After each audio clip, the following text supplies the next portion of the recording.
Hi, I wanted to show off some of these customs I've been working on for the past few days, and I was told I should, start recording more, like my progress and whatnot, and start showing people what I've been working on.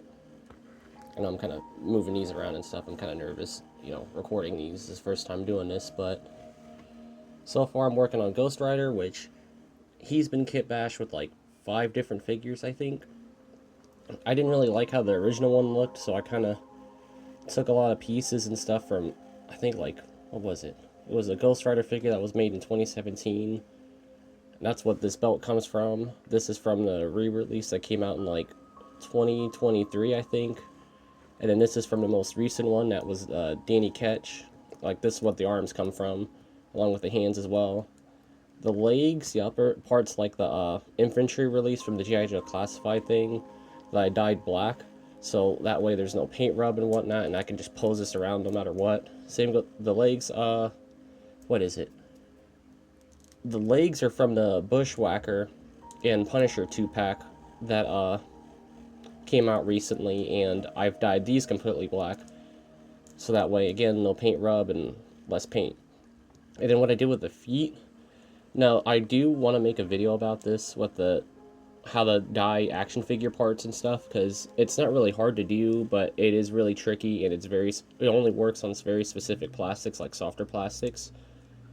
And these ankle joints are actually from the what is it, Taskmaster figure that came out like in 2016.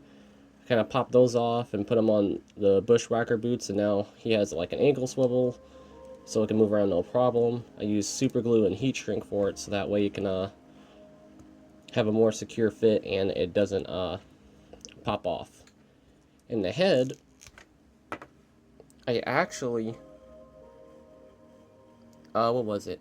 I keep losing my train of thought. I gotta stop with that habit. But the head is I cut the flames up and even ripped off the actual flame effect by using excessive heat and stuff. Cut it up to where it could cover most of the skull, because I gotta focus.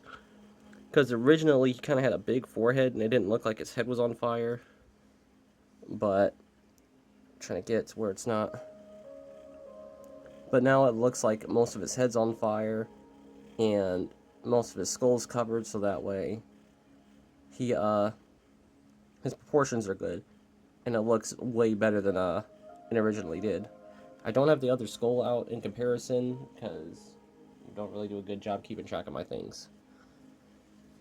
And I also drilled out the inside of this so that way it could sit a lot lower on the head, because it looked like he was kind of scrawny, skinny, and lanky, and I did not like that at all.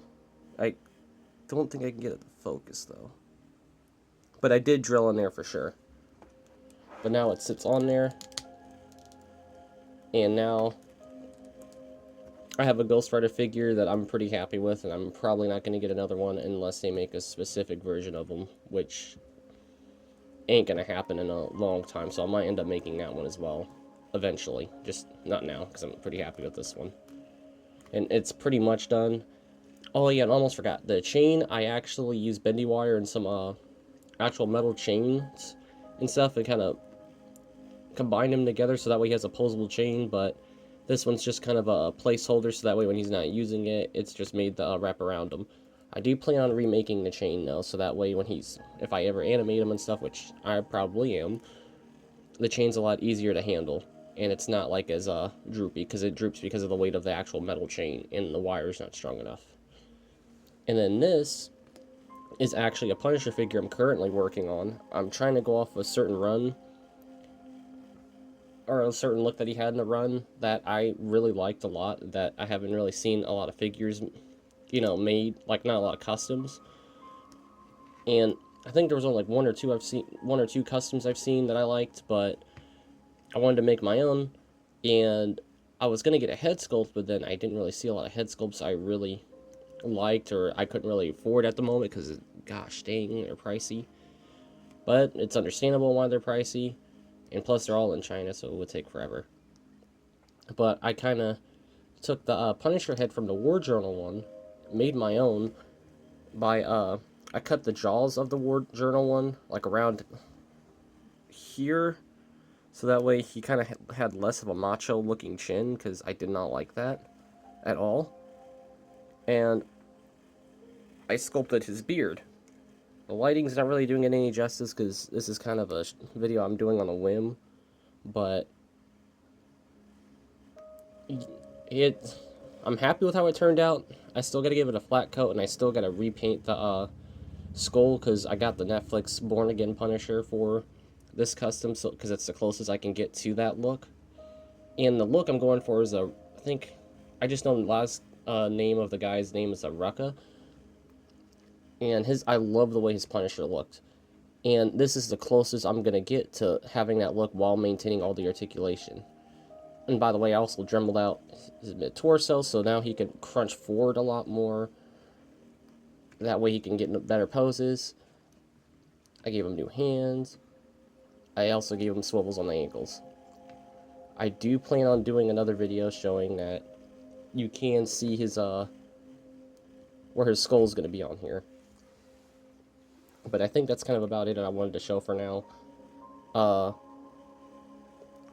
that's kind of about it. Yay.